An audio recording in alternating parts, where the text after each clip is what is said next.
Mga brad, tara. Ito nga palang lulutuin ko ngayon ay pork dinuguan na may gata. Bali, nagisa lang ako dyan ng bawang, sibuyas at luya. Tapos yan, nilagyan natin yung taba ng baboy. Inuna natin to para pag nagmantika ay dagdag lasa yan. Luhaluin lang natin ang ganyan. Sunod dyan, lalagyan natin yung laman ng baboy. 1 kilo rin tong laman ng baboy.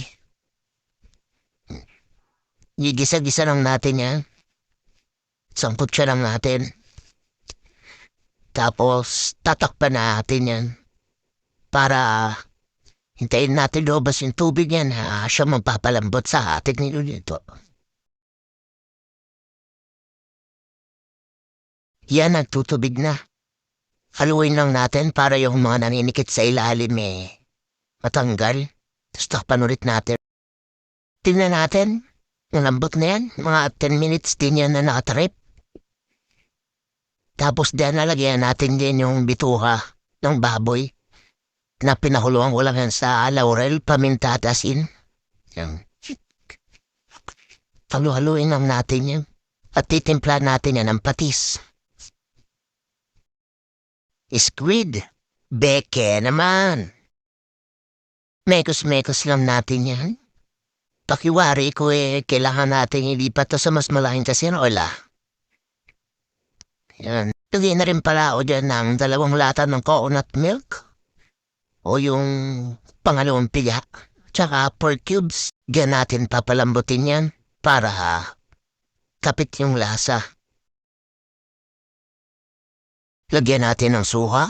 Pangontra panis yan. Pulong din yan para mamaya yung dugo hindi mamuok. Lagyan lang natin ng 3 red chili at 2 siling green para may kurot ng anghang agad. Yan, nagdagdag din pala ako dyan ang dahon ng laurel, 2 lang. Pansinin niyo yung sabaw, medyo nagmantika siya. Gawa ng gatayan at yung taba ng baboy. Ina natin yung bida. 4 na 375 ml na dugo ng baboy yan.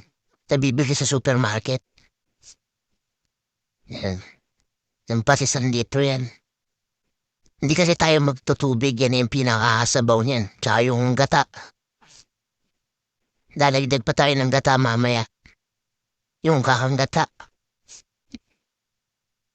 Yan. Saluin lang natin yan. Pag naglagay tayo ng dugo, wala nang tigil sa halo yan. Para hindi mamo. Yan, pansin ninyo medyo maganda na yung texture niya. Lagyan natin yung kakang gata, 2 lata yan. Yan. Bali naging tubig lang yan yung hinugasan ko yung lata. Lagyan natin yung extender natin. 6 na sagi na sabayan, yung kulay green pa. Yung hilaw pa. Lalambot din yan. Kasi dagdag tayo ng siling green. Diyan natin ginupit. Yan, megos-megos lang natin yan. Ayun, napabango na nga nito mga brad. Kapag ginawa nyo nga pala tong recipe na to, magsahin na kayo ng marami, yung amoy niya nagtatawag ng kapitbahay. Yung tipo may magsasoli sa'yo ng waris ting-ting. O kaya naman ang Tupperware na pinaglagyan pa ng spaghetti ng New Year. Shoutout na para sa biyanan ko, saan ako natikman yung recipe na to. Goods na yan, no? Food trip na.